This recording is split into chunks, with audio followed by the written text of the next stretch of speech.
आज ही Doubtnut app download करें। Doubtnut पर होगा अब आपके सभी मैथ्स, केमिस्ट्री, फिजिक्स और बायोलॉजी डाउट्स का सफाया। बस अपने क्वेश्चन की फोटो खींचो, उसे क्रॉप करो और तुरंत वीडियो सोल्यूशन पाओ। Download now. क्वेश्चन है यहाँ कि एंट्रोपी क्या होती है। तो एंट्रोपी के बारे में हम पढ़ते हैं हमारे थर्मोडायनेमिक्स में। और एंट्रोपी का मतलब क्या होता है? इसका मतलब होता है डिग्री ऑफ रैंडमनेस या फिर अनऑर्डरलीनेस। तो अब आइए एक एक करके इनका भी समझ लेते हैं मतलब क्या होता है। देखिए, मान लीजिए हमारा कोई एक, हम यहाँ पर मान लेते हैं आइस क्यूब।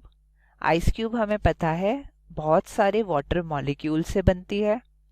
तो ये मान लीजिए हमने एक साइड पर हमारे जितने भी वाटर मॉलिक्यूल्स हैं उनको ऐसे सर्कल से शो कर दिया। अब यहाँ पर हम दो केसेस लेते हैं। केस वन में हम जो टेम्परेचर है उसे ले लेते हैं एब्सोल्यूट जीरो।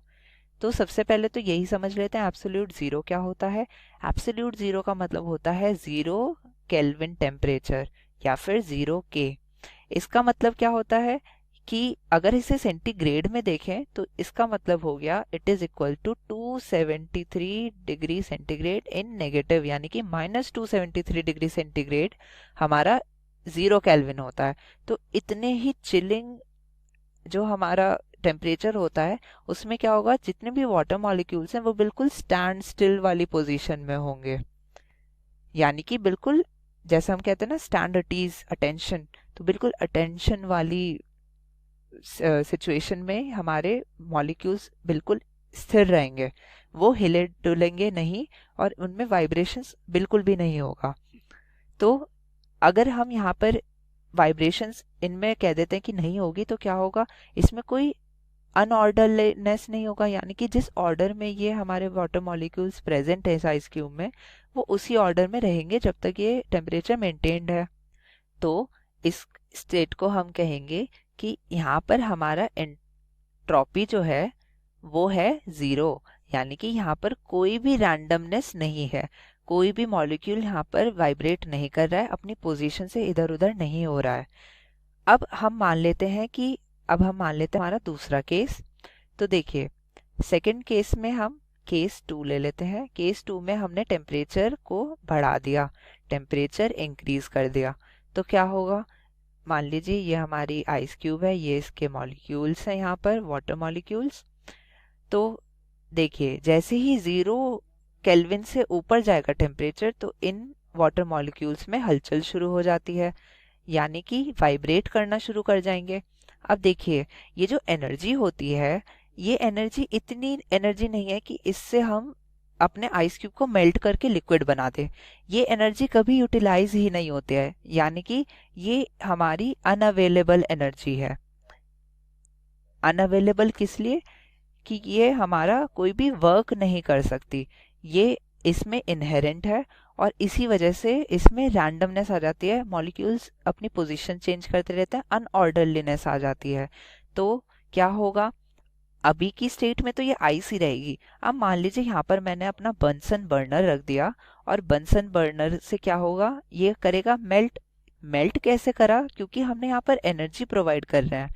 एनर्जी यहाँ पर हम in the form of our fire, यानी कि यहाँ पर हम हीट एनर्जी प्रोवाइड कर रहे हैं। तो हीट एनर्जी प्रोवाइड करने की वजह से ये जो इनमें वाइब्रेशंस हो रही थी ये ज़्यादा बढ़ जाती है, और जैसे जैसे ज़्यादा बढ़ेगी वैसे वैसे ही ये मॉलिक्यूल्स एक दूसरे से दूर हो जाएंगे और इसी वजह से ये मेल्ट करके हमारा लिक्विड बना देंगे। तो यहाँ पर हमने देखा कि यहाँ पर हमारी जो एंट्रोपी है वो हो जाती है एट अ हाई लेवल।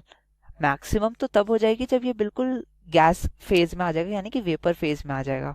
तो उस कंडीशन में एक मॉलिक्यूल एक दूसरे मॉलिक्यूल से काफी दूर हो जाएगा, तो वहां पर तो हमारी एंट्रोपी मैक्सिमम होगी। पर हम यहाँ पर देख रहे हैं कि कैसे हमने जीरो एंट्रोपी से एनर्जी देके इसे हाई एंट्रोपी कर दिया।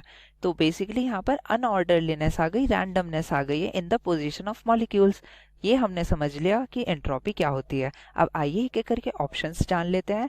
पहला ऑप्शन कह रहा है ऑर्डरलीनेस, तो ये तो हम अभी ही पहले देखते ही काट देंगे क्योंकि इस ऑप्शन का उल्टा होता है एंट्रोपी। एंट्रोपी होता है अनऑर्डरलीनेस।